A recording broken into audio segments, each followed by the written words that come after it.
Assalamualaikum warahmatullahi wabarakatuh. Perkenalkan, nama saya Regina Waini dari kelas 2D Pendidikan Bahasa dan Sastra Indonesia, Fakultas Keguruan dan Ilmu Pendidikan Universitas Singapura Karawang. Nah, pada kesempatan ini saya akan menganalisis salah satu novel fiksi karya Firsa Besari, yaitu Catatan Dulang. Nah, identitas dari buku ini yaitu judul buku Catatan Dulang, penulisnya Firsa Besari, tahun terbit 2017, penerbit Media Kita, jumlah halaman 306 halaman, kota terbit Jakarta Selatan, dan nomor ISBN 978-979-794-5497. Nah, sinopsis dari buku ini yaitu Kasuarina yang akrab disapa Suar adalah seorang wanita yang cerdas yang bercita-cita menjadi sineas.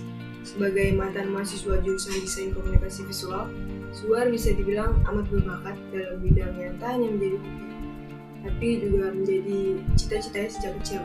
Tapi ayahnya sakit dan memerlukan banyak uang untuk pengobatannya, yang membuatnya harus mengubur impiannya dalam-dalam dan terjebak menjadi staf asuransi di salah satu bank Indonesia.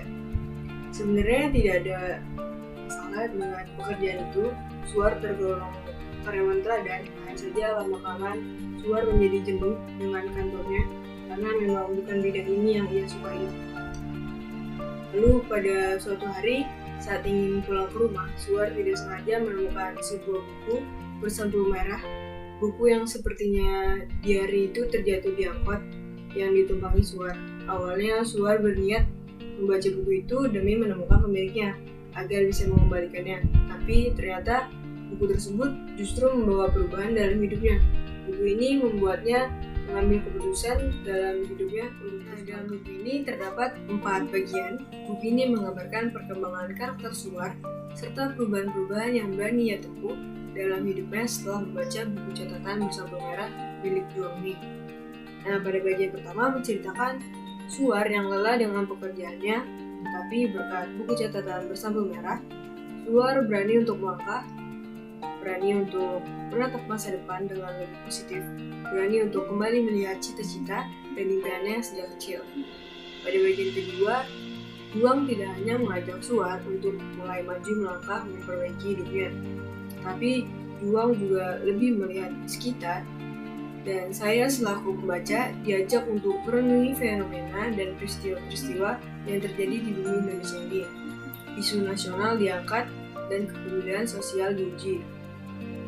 Pada bagian ketiga, Suar diuji dengan kegagalan setelah ia berani mengejar impiannya. Tapi lagi-lagi, catatan milik Juang membuatnya tidak berkecil hati. Suar bangkit dan melangkah lagi. Ego manusia yang benci dengan kegagalan dan penolakan, baik itu dalam hal impian dan cinta, seperti diberi pencerahan bahwa itu adalah bagian dalam hidup yang tidak seharusnya dikenal dengan cara yang menyakitkan, tapi untuk dijadikan pelajaran agar menjadi manusia yang lebih baik lagi pada masa depan. Sementara di bagian keempat, konspirasi alam semesta, yang berbicara bagaimana Suar dipertemukan dengan Juang yang selama ini ia cari dan kagumi serta telah banyak menginspirasinya juga. Selanjutnya ada kekurangan dari buku ini, yaitu bahasa yang ditulis memang cukup berat. Namun jika sudah terbiasa membacanya, saya yakin kalian akan jatuh cinta pada buku ini. Jika kalian belum membaca buku sebelumnya, yaitu Konspirasi Alam Semesta, mungkin kalian akan bingung dari mana tokoh itu muncul dan sebagainya. Lalu ada kelebihan, cerita yang ditulis begitu nyata, tidak berlebihan. Yang paling penting, buku ini dapat memotivasi kita untuk lebih baik lagi. Saya juga suka cover buku ini karena terkesan misterius, formal, dan memberikan rasa penasaran bagi pembaca yang baru.